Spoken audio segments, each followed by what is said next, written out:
them Okay. over the last 3 years. And they can Okay. be put to very good, they were furnished. So they just need to be staffed now by the state government so that we can put them to use. I'm sure you have so much to tell us, but because of time, I just have a few more minutes. Honorable Minister, let's dive a bit into politics before we round off. The second Niger bridge, it's an issue. How come that despite this feat, President Buhari or this administration is yet to be embraced by majority of the Southeasterners? I'm talking about the last election, you know. I think it was more of a very, very poor showing when it comes to that region. What do you have to say about that? Well, the second Niger bridge is a project rooted first in integrity, personal integrity, and promise keeping, a commitment made by the president when he was campaigning. So it wasn't meant to catch votes. It was a developmental project that the previous administration had committed to and had not delivered upon. It was a touchy issue for that part of the country. He had committed to do it. And in the way that he committed that he will complete the mausoleum for the late Nnamdi Azikiwe, which he has done, he will also deliver on the second Niger bridge, which should be completed by 2022, middle of the year. So politics is a very, very interesting and dynamic undertaking, and it is a game of persuasion. So the fact that one community or one group of people do not agree with your message today or are not persuaded by your appeal today does not mean that things cannot change. That is why we have in other jurisdictions, they call them swing states. And until the last few years, who would have thought that the progressives will have this kind of sweeping appeal across the country? And so it's a continuously moving target, and we continue to engage. Okay. The results in 2019 were certainly better than the results in 2015. And as we go ahead, we expect to see more footprints of progressive persuasion in many other parts of the country, the Southeast. I'm afraid this might be my last question to you because of time. Let's touch a bit about your last tenure, where you supervised 3 ministries, including power. Recently, you were included in the Special Committee on Power. Is this another subtle way of bringing you back to continue where you stopped? Well, I think that question should be directed to the authorities that brought me back. They would know why better. But, I mean, public service is what it is. I continue to offer myself, my skills, and my ability to my country for as long as I can usefully do so. And I am really honored to have been considered to serve. Okay. Since you made that very short, let's have one for the road. As a senior member of the Nigerian Bar, are you concerned about the recent developments in Nigerian Bar Association, especially the threat of a faction emerging based on geopolitical consideration? I don't want to bore you with what led to that geopolitical consideration. What do you think? I'm concerned about the developments in my professional association. But I am sure that when temperatures cool down, reason will ultimately prevail. And the NBA has a self-reforming, self-repairing, self-renewing mechanism. And I'm sure that that mechanism will help the NBA reform and renew and become an even better and stronger and more embracing association for all of the interests that feel unsatisfied at this moment. Thank you so much, Honorable Minister of Works and Housing, Babatunde Raji Fashola, for your time. Thank you. And that's how far we can go on today's edition of One on One. Another interesting conversation will come up in our next episode. Till then, I remain yours truly, Kayode Ladeinde, saying bye for now.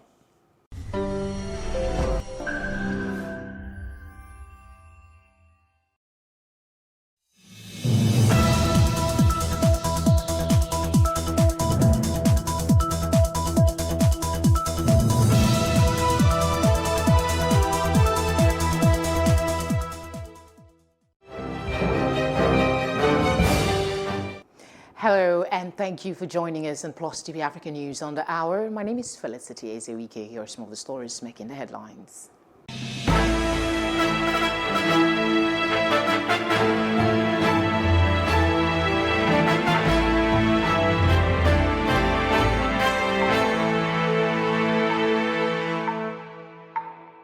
The Nigeria Center for Disease Control, NCDC, has confirmed 137 new cases of coronavirus COVID-19 and 4 deaths in Nigeria.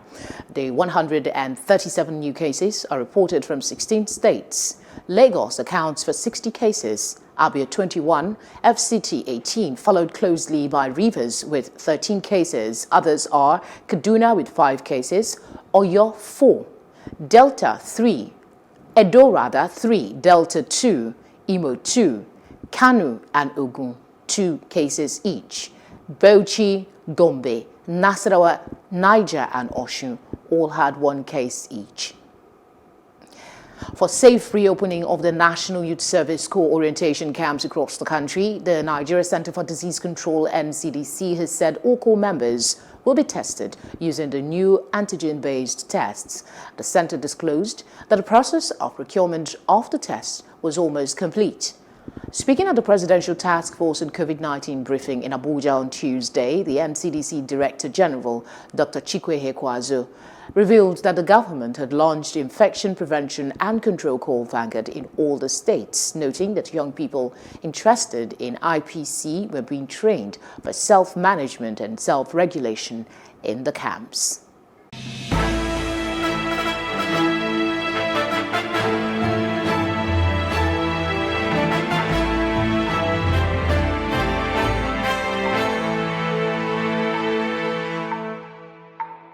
To take a look at some of the developments as regards COVID-19 management and the fears of renewed lockdown, especially that, announced by the Commissioner for Health in Lagos State, Professor Abayomi, we now have joining us in the studio, Dr. John Bwala. Thank you very much for your time with us.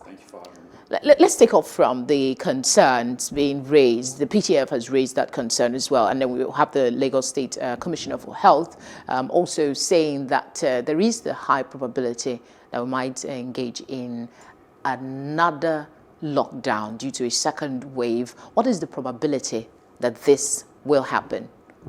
Well, part of the reasons they pointed out is very clear. I mean, of recent, we've noticed most people have relaxed, and even areas that they have some things set in place, you find out that they're reluctant, even checking people's temperature, or making people to wash hands, and we're not following social distancing effectively. So there's a probability that yes, we may have increase. One, from the few cases that we still have that are still spreading, and the second wave is maybe something that can happen from those traveling in and out of the country, even though we have some control measures in place, but we know well that it's not 100% effective. So yes, there's a likelihood, because that might be the easiest route to take, even though might not be the most welcoming. Well, these concerns being raised don't seem to show up in figures, because the figures we've been having, in spite of what the NCDC say, that they have continued to increase tests. I mean, they've increased the number of testing that they are doing, but the figures of confirmed cases seem to fluctuate between 66 to 200 in recent times. So those that validate this concern that we really might be heading for a second wave if we don't seem to have a spike in numbers. Currently, even though we are testing, I don't think many people are showing up. We know most people are not symptomatic, so we'll still be having few deaths here and there if it strikes some people that have underlying conditions or certain age groups. Again, remember what's happening in Europe. Two things can happen: either they relax completely, or because of the winter period, the weather, changing weather. So this is approaching the season where they could this fear be coming from what we're seeing in foreign countries, where you have the weather condition, like you alluded to, more than what the figures are telling us now? It's a possibility. However, if we still have people traveling in and out, and assuming, not even assuming, there's a fact that they have high numbers now, and we have people coming into the country, there are likelihood that we will still have additional source, not only the ones we have here. And remember, by December, January, we'll also have some change in weather. We'll have the Hamilton dust, and we usually have our own flu. And then, even though it's not so effective, you know, the weather has some positive impact on possibly how long the virus can stay on surfaces. All right, let's talk about the worries expressed by the PTF as well as state commissioners of health, including that of Lagos, that people are not really adhering to the safety protocols. What worries you the most about this? Do we still continue to blame government, or is it that people are not, you know, taking seriously the import of transmission, easy transmission of the virus, and that it can kill you if you don't take care? Two phases. Now, we own our personal responsibilities to keep healthy. So once people understand that they need to do this for their own sake and for sake of others, then it's important, because you might assume that, look, I'm good, I'm strong, I'm going to beat the virus, but then you might give it to someone that might pass it on to another person that will probably not make it. Then the area where the government comes in is, good, we have good documents, but how much do we put in place? How much are you following up on that?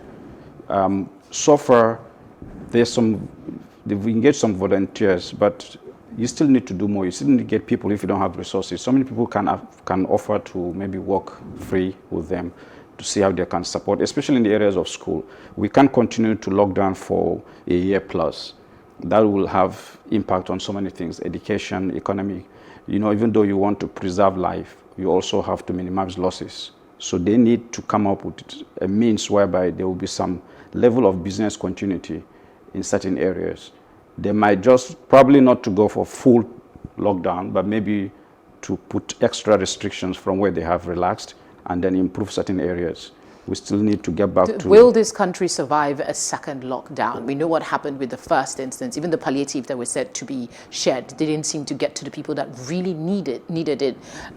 Will this country survive a second lockdown, or should they lean more towards what you just suggested, you know, sectionalized lockdown? You might, even if they might lock down for a week or 2 or 3, and looks like you won't see any fiscal impact, but you see it's going to go like the iceberg, and then probably at the time it will just blow up, boom, because you don't know what people are passing through. Some might even die from other reasons, not only because of COVID, and then many businesses will go down and stuff like that. So I think we need to reiterate, what more can we do to help avert this kind of scenario where we need to shut down our cities and stop moving about? Many things have been tried. Awareness to bring people on board, but personally I've met so many people that, of course, they won't even know you're either a physician or you have an idea, and people will be pointing, why are you still wearing mask? Why do you need a mask? You know, this is not Italy, this is Nigeria, we don't have COVID, you know. So at times you might have the opportunity to enlighten them, sometimes not. But the thing is, it's still affecting people, and I think we have to just continue doing the right things and not relax, because at some point, depends on which one presses more, is going to rub on the next person. Mm-hmm. So if we allow those that think it does not exist and kind of not taking it seriously, then they're going to overwhelm the rest and they will join them. I can easily relate with that, because I actually felt the pressure of everybody staring at you wearing a mask like you were some foreigner. Yeah. Thank you very much for coming on our news. Thank you for having me. The youth wing of the Christian Association of Nigeria has condemned the killing of unarmed EndSARS protesters at the Lekki toll gate in Lagos State by suspected men of the Nigerian army on the 20th of October 2020. The president of the group, Andy Inyenieme, called on the federal government to accede to all of the demands made by the protesters. The killings at the Lekki, and we ask government to find the perpetrators and bring them to book immediately. We sympathize with our brothers and our sisters across Nigeria that lost their lives and had bad experiences of looting and vandalism. We implore the federal government to implement those demands it actually accepted with a faster resolution. We need to learn to love ourselves first in all our glory and our imperfections. If we cannot love ourselves, we cannot fully open to our ability to love our nation, Nigeria, and the potential to create. The Center for Credible Leadership and Citizens Awareness has discredited reports by international human rights organization Amnesty International, claiming about 12 lives were lost in the Lekki killing on the 20th of October 2020.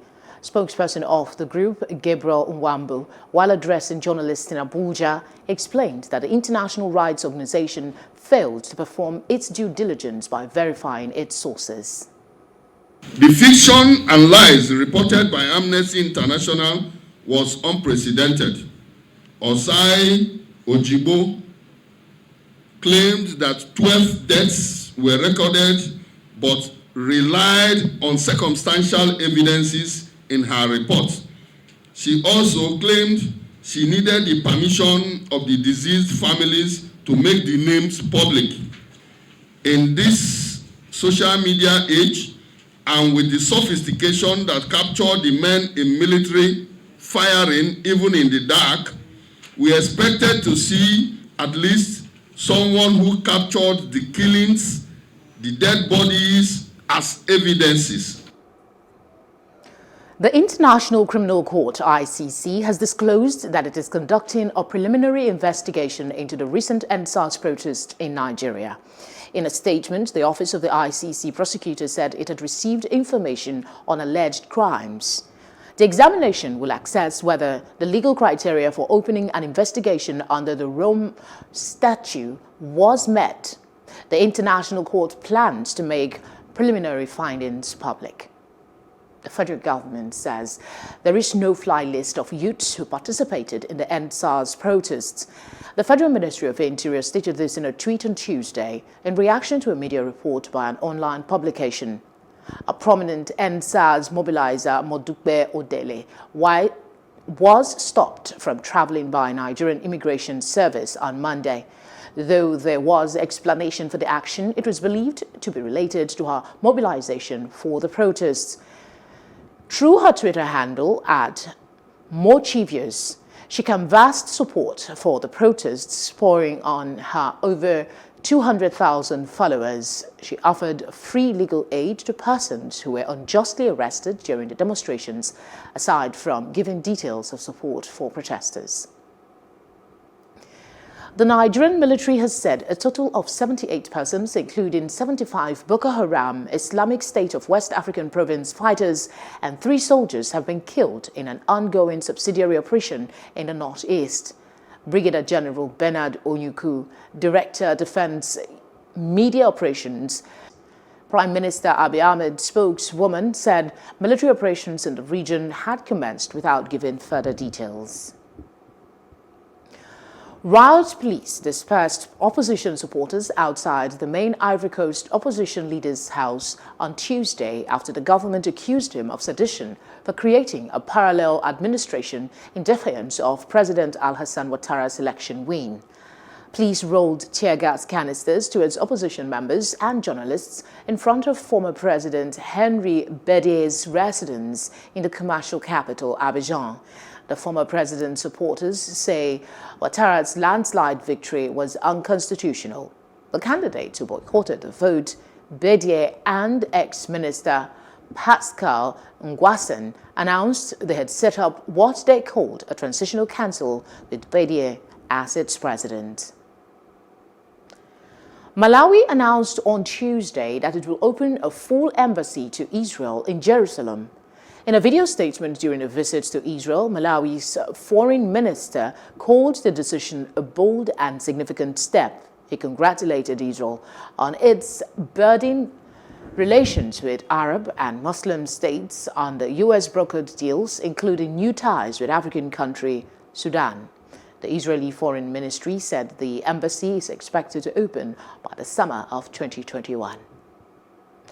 And outside of Africa, we go to developments with the U.S. presidential election, where President Donald Trump falsely claimed victory over Democratic rival Joe Biden on Wednesday, with millions of votes still uncounted in a White House race that will not be decided until a handful of states complete vote counting over the next hours or days. Shortly after Joe Biden said he was confident of winning once the votes are counted, polls have closed and voting has stopped across the country. But election laws in the U.S. require all votes to be counted and was expected. And I think in those circumstances, and you're right, I'm sure it would be tense and a lot of biting fingernails depending on which side you are in the US, but we'll wait for the definitive result. And we have full faith in the American system to produce one. It may take days rather than hours, so we'll just have to be a bit more patient, but we'll be there willing to and able and enthusiastic to work with our American friends and partners irrespective of the outcome of the race in effect. Vietnam's Central Steering Committee for Natural Disaster Prevention and Control on Wednesday said Typhoon Molave has left 39 people dead and 44 others missing in Vietnam's central and central highlands regions. As at 7 a.m. local time on Wednesday, 26 communes in Quang Nam and Quang Ngai provinces still suffered from power outage. In the first 10 months of 2020, natural disasters, mainly landslides, has reported a 1.31% rise in unemployed people from September, leaving 3.83 million people out of work. Some 600,000 people are being supported by government furlough scheme, preventing a steeper rise in jobless figures. Hit harder than most by the pandemic, Spain imposed a tough lockdown from March to June, triggering Europe's worst economic crash. Third quarter GDP data released last week showed the economy was still 8.7% smaller than a year ago. We're going to swapping allegiance.